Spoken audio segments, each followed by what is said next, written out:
পৃথিবীর সবচেয়ে বড় এবং জঘন্যতম একটি ফাইল লিক হয়েছে। তা হলো বিশ্বকাপানো এপস্টাইন ফাইলস। যুক্তরাষ্ট্রের ফ্লোরিডা অঙ্গরাজ্যের ফ্লাম বিচে এক তরুণী গুরুতর অভিযোগ নিয়ে পুলিশের কাছে আসে। এই অভিযোগের তদন্তে নামতে গোয়েন্দারা এমন এক সত্যের মুখোমুখি হয় যা কল্পনাকেও হার মানায়। তারা বুঝতে পেরেছে তারা যা খুঁজছে তা আসলে কোনো সাধারণ অপরাধ নয়, বরং এর শিকড় ছড়িয়ে আছে দেশের সীমানা পেরিয়ে আন্তর্জাতিক অঙ্গনে পর্যন্ত। আর এই অপরাধের কেন্দ্রবিন্দুতে থাকা মানুষটির নাম হলো জেফ্রি এপস্টাইন।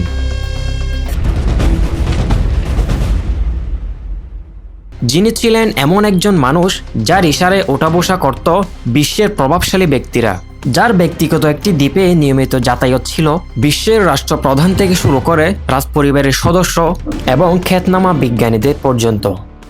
জেফ্রি এপস্টাইন একটি নাম যা কাঁপিয়ে দিয়েছে রাজনীতি, রাজপরিবার, কর্পোরেট দুনিয়া আর বিশ্ব ব্যবস্থার ভিত।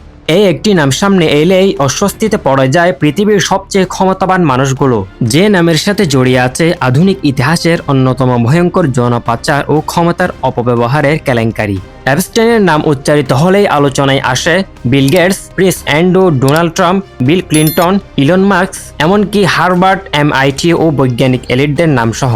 কিন্তু প্রশ্ন একটাই, কে এই জেফ্রি এপস্টাইন? শুরুটা কোথায়? সাল 1990। ওয়াল স্ট্রিটে এক অচেনা মানুষ ধীরে ধীরে ঢুকে পড়েছে এলিট সার্কেলে। না কোনো বড় ডিগ্রি, না স্পষ্ট ক্যারিয়ার ট্র্যাক। জন্ম 1953 সালে নিউ ইয়র্কের ব্রুকলিনে। শুরুতে একটি কলেজে শিক্ষকতা করেছিলেন, কিন্তু হঠাৎ করেই তার জীবনের মোড় ঘুরে যায়। ওয়াল স্ট্রিটে প্রবেশ, কিছুদিনের মধ্যেই ধনীদের ধনী বন্ধু। কিন্তু রহস্য এখানেই, তার অর্থের উৎস কেউ জানত না। নিউ ইয়র্ক টাইমস লিখছে, Epstein world had no clear explanation. তার ছিল না কোনো প্রকাশ্য হেজ ফান্ড, কোনো ট্রান্সফারের ক্লায়েন্ট লিস্ট, তবুও তার হাতে আসে শত শত মিলিয়ন ডলার। এপস্টাইন শুধু ধনী ছিল না, সে তৈরি করেছিল সম্পর্ক। তার বন্ধুত্ব ছিল ব্রিটিশ রাজপরিবারের প্রিন্স অ্যান্ড্রু, সাবেক মার্কিন president Bill Clinton, Donald Trump, Microsoft প্রতিষ্ঠাতা বিল গেটস, হার্ভার্ড, MITর প্রভাবশালী বিজ্ঞানী। BBC লিখেছিল, Epstein cultivated influence, not just wealth. অর্থাৎ সে টাকা দিয়ে শুধু বিলাস নয়, সে কিনেছিল নীরবতা, আনুগত্য আর প্রবেশাধিকার। ম্যানহাটনের বিলাসবহুল ম্যানশন, প্রাইভেট জেট যাকে বলা হতো ললিতা এক্সপ্রেস, ক্যারিবিয়ান দ্বীপ, লিটল সেন্ট জেমস, এই জায়গাগুলোতে নিয়মিত যাতায়াত করত পৃথিবীর সবচেয়ে ক্ষমতাবান মানুষরা। আর এখানেই জন্ম নেয় সবচেয়ে ভয়ঙ্কর অভিযোগগুলো। এই ঘটনার প্রথম বিস্ফোরিত হয় 2005 সালে। ফ্লোরিডায় এক কিশোরী অভিযোগ করে তাকে অর্থের বিনিময়ে যৌন কাজে বাধ্য করা হয়েছে। তদন্ত শুরু হয়, সাক্ষী বাড়তে থাকে। কিন্তু 2008 সালে ঘটে এমন এক ঘটনা যাকে আজও বলা হয় one of the most controversial play deals in the US legal history. Epstein গোপন চুক্তির মাধ্যমে বড় অভিযোগ থেকে রেহাই পায়। মাত্র কয়েক মাস জেল, দিনে জেল থেকে বের হয়ে কাজ করার অনুমতি। ভুক্তভোগীরা জানতই না তাদের পেছনে কি ডিল হয়ে গেছে। দ্য গার্ডিয়ান লিখেছিল, justice was quickly sideline, Ghislaine Maxwell ছায়ার মানুষ। এই ঘটনার সবচেয়ে গুরুত্বপূর্ণ চরিত্র Ghislaine Maxwell, British media mogul Robert ম্যাক্সওয়েলের কন্যা, উচ্চবিত্ত সমাজে বড় হওয়া এক প্রভাবশালী নারী। আদালত প্রমাণ করেছে তিনি কিশোরীদের প্রলোভন দেখিয়ে এপস্টাইনের কাছে নিয়ে আসতেন।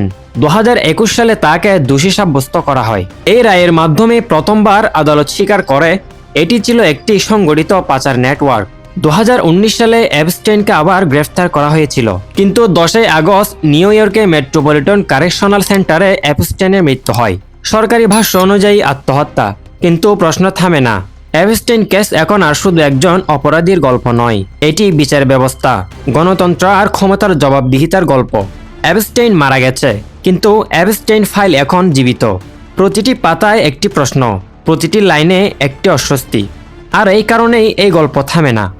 2026 সালে এসে এই ঘটনা পুরো বিশ্বকে চমকে দেয়। সারা বিশ্বের মানুষ হতভম্ব হয়ে যায়। বেশিরভাগ মানুষই তাদের চোখকে বিশ্বাস করতে পারছে না এপস্টাইন ফাইল বিস্ফোরিত হওয়ার পর। এই ঘটনার তদন্তে মার্কিন প্রেসিডেন্ট প্রশ্নবিদ্ধ হলে তিনি বলেন, আমি সেই দ্বীপে যাইনি কখনো, এমনকি কাছাকাছিও যাইনি। কিন্তু তার এই হাস্যকর বক্তব্যে গণমাধ্যমগুলোতে ট্রলে পরিণত হয়েছে। সারা বিশ্বের মানুষ এখন শুধু এপস্টাইন ফাইলে উল্লেখিত ব্যক্তিদের কঠোর বিচার চায়।